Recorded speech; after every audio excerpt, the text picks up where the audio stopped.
పాపడి పద్దు పుస్తకం. మాంచాలవరం అనే గ్రామంలో పాపడు అనే ఒక తోటకాపు ఉండేవాడు. పాపడు ఏ పైన కూరలు పెంచడంలో ఎంతో ప్రావీణ్యుడు. అతను తనకున్న కొద్దిపాటి భూమిలోనే చక్కగా ఎరువులు తోలి మడులు వేసి కూరగాయలు పండించి వాటిని మంచి ధరకు అమ్మి వచ్చిన డబ్బుతో తృప్తిపడి కాలక్షేపం చేస్తుండేవాడు. తాను పెంచే కూరగాయల మీద వాడికెంత ప్రేమంటే తనకు నచ్చిన పెద్ద పెద్ద గుమ్మడికాయలు మొదలైన వాటికి వాడు ముద్దు పేర్లు కూడా పెట్టుకునేవాడు. ఆ గ్రామంలోనే గవరన్న అని మరొక తోటకాపు ఉండేవాడు. పాపడి పొలం కంటే గవరన్న పొలం పెద్దదైనా గవరన్న ఎంతసేపు డబ్బు సంపాదించాలన్న దుగ్ధే తప్ప కూరలు పెంచడంలో కొంచెమైనా తెలివితేటలు గాని ఓపిక గాని లేదు.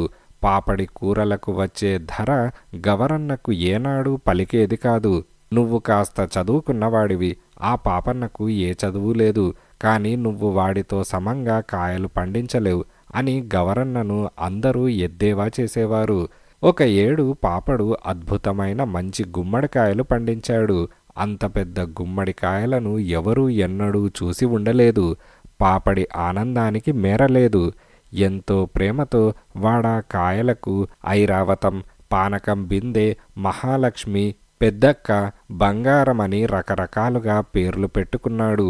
ఆ ఏడు ఇటువంటి పెద్ద కాయలు 40 దాకా పాపడి పాదులకు కాశాయి.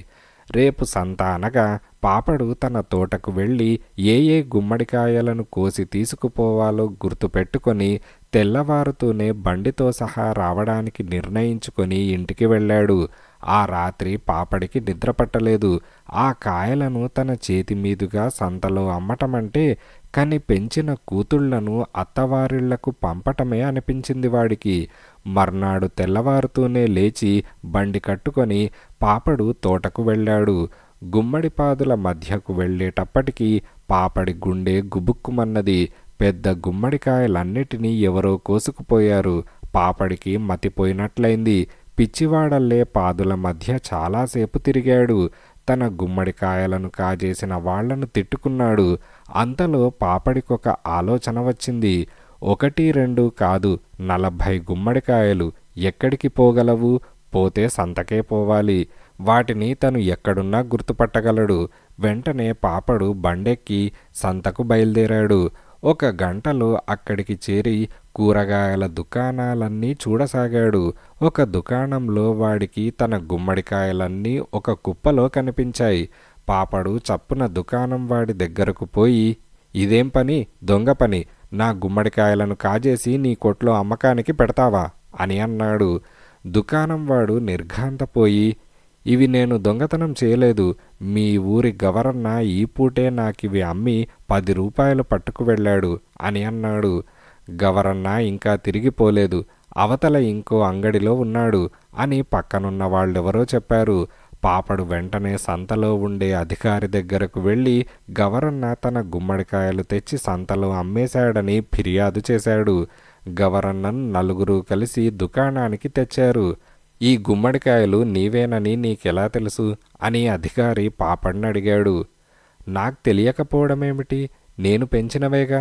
ఇదిగో మహాలక్ష్మి, ఇదిగో ఐరావతం అంటూ ఒక్కొక్క కాయనే పాపడు చూపసాగాడు. పాపడి అమాయకత్వానికి అందరూ నవ్వారు. అధికారి కూడా నవ్వుతూ, ఈ కాయలను నువ్వు గుర్తించడం కాదు, ఇవి నీవేనని ఇతరులు గుర్తించే సాక్ష్యమేదైనా ఉండాలి అని అన్నాడు. పాపడికి ఏమీ పాలుపోలేదు. అధికారి గవరన్నకేసి తిరిగి, ఏమోయ్, ఈ గుమ్మడికాయలు నువ్వు దొంగలించావని పాపన్న అంటున్నాడే, ఏమంటావ్ అని అడిగాడు. వాడు అమాయకుళ్ళేండి. నా దగ్గర నేను పండించే కూరల లెక్కలు, వాటి అమ్మకం లెక్కలు రాసిన పద్దు పుస్తకం ఉన్నది. కావాలిస్తే ఇప్పుడే పోయి తీసుకొస్తాను అని గవరన్న చెప్పాడు. ఆ మాట వినగానే పాపడు, అయ్యా, అవి నా కాయలే అని చూపడానికి నా దగ్గర గొప్ప పద్దు పుస్తకం ఉన్నది, నేను తెస్తాను అని అన్నాడు. ఈ మాట విని గవరన్న విరగబడి నవ్వాడు. అధికారి భటులను వెంట ఇచ్చి ఇద్దరినీ వాళ్ల గ్రామానికి పంపాడు. కొంతసేపటికి ఇద్దరూ తిరిగి వచ్చారు. గవరన్న తన పద్దు పుస్తకం తెచ్చాడు. పాపన్న తన పైబట్ట కొంగున ఏవో మూట కట్టి తెచ్చాడు. గవరన్న పద్దు పుస్తకంలో తాను ఆ రోజే 40 గుమ్మడికాయలు తన తోట నుంచి కోసి సంతకు పట్టుకెళ్ళినట్టు పద్దున్నది. మరి నీ పద్దు మాటేమిటి అని అధికారి పాపడిని అడిగాడు. పాపడు మూట విప్పి 40 గుమ్మడి తొడిమలు తీసి, అయ్యా ఇదిగో నా పద్దు అని అన్నాడు. వాడు ఒక్కొక్క తొడిమే తీసి ఒక్కొక్క గుమ్మడికాయకు తగిలించి అన్ని తొడిమలు అన్ని కాయలకు ఎంత బాగా అతికాయో చూపాడు. గవరన్న దొరికిపోవడంతో వెంటనే అధికారి గవరన్న చేత పాపడికి గుమ్మడికాయల డబ్బిప్పించేశాడు. ఆనాటి నుంచి వాళ్ల గ్రామంలో గవరన్నను అందరూ గుమ్మడికాయల దొంగ అని పిలవసాగారు. పిసినారి యాచకుడు. అనగనగా ఒక రాజు. ఆయన చాలా దయామయుడు. ఎవరి బాధలు విన్నా ఇట్టే కరిగిపోయి చేతికి ఏది వస్తే అది, అంటే నగలు, బంగారం, వజ్రాలు, ధనం ఇచ్చేసేవాడు. ఆ రాజుగారు ఒకసారి రథం మీద ఒక బీద బిచ్చగాడి ఇంటి మీదుగా వెళ్లటం జరిగింది. అది చూసిన వాళ్ళు ఎంతో ఉద్వేగానికి లోనయ్యారు.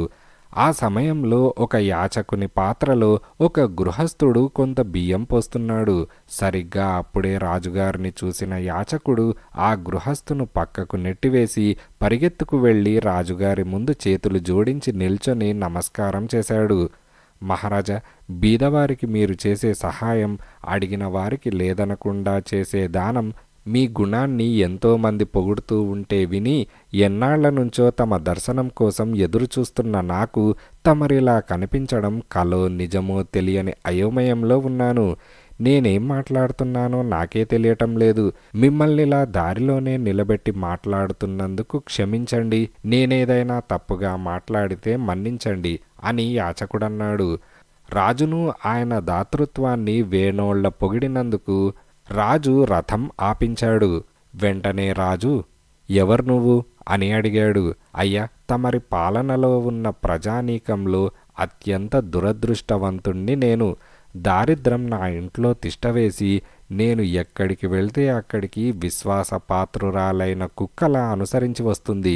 నిన్న మధ్యాహ్నం నుంచి ఇప్పటిదాకా తినటానికి ఏమీ దొరకలేదు. ఆకలితో కడుపు నకనకలాడుతోంది. కనికరించండి అని బిచ్చగాడు వేడుకున్నాడు. మీ రాజుకు సమర్పించడానికి నీ దగ్గర ఈ దీనగాథ తప్ప ఇంకేమీ లేదా? ఏదో ఒకటివ్వు అని రాజు చెయ్యి చాపుతూ అన్నాడు. బిచ్చగాడు బిత్తరపోయి జాగ్రత్తగా లెక్కపెట్టి తన భిక్షపాత్రలోని బియ్యంలో నుంచి ఒక 5 బియ్యం గింజలు రాజుగారి చేతిలో పెట్టాడు. రాజు మాత్రం ఏమీ ఇవ్వకుండా వెళ్ళిపోయాడు. నిరాశ చెందిన యాచకుడు రాజుగారి పిసినారితనాన్ని పదే పదే తిట్టుకున్నాడు. ఆ తర్వాత భిక్షాటనకు బయలుదేరాడు.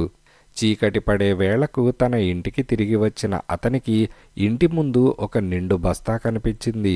ఎవరో ధర్మాత్ముడు నా కోసం ఇక్కడ పెట్టించి ఉంటాడు అని అనుకుంటూ ఆ బస్తాను లోపలికి లాక్కెళ్ళి అందులో నుంచి దోసిళ్లతో కొంత బియ్యం బయటికి తీశాడు. ఆశ్చర్యం! అందులో ఒక బంగారం ముక్క ఉన్నది. దాంతో రాజుగారే ఆ బియ్యం బస్తాను అక్కడ పెట్టించి ఉంటాడని అర్థమైంది.